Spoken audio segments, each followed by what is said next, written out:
Hello, everyone, and welcome to Hello Word. I'm your host, Alex, and today's word is bottom, an A2 level adjective meaning lowest in position. So, what does bottom really mean?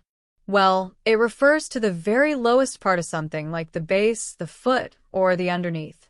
For example, the bottom of the ocean is incredibly deep, or the bottom shelf is where we keep the heavier items. Let's look at some synonyms. We could say base as in the base of a mountain, or foot as in the foot of the stairs, or even underneath like the toys were hidden underneath the bed. Now for the opposite, let's talk about some antonyms. Words like top as in the top of the tree, highest like the highest mountain peak, or peak as in the peak of the roof. In everyday life, you might say things like, I found my keys at the bottom of my bag, or we are at the bottom of the hill, so it's all uphill from here.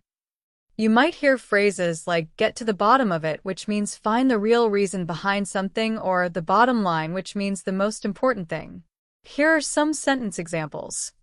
The book was at the bottom of the pile. The bottom rung of the ladder was loose. The price is at the very bottom of the page. Remember, bottom means the lowest part. We've learned that bottom means lowest in position, that some synonyms are base, foot, and underneath, while some antonyms are top, highest, and peak. Thanks for joining me today. If you enjoy learning new words, please subscribe to the podcast and leave a review. It helps others discover the show. And for this episode, try creating your own sentence using bottom and share it as a comment below this video.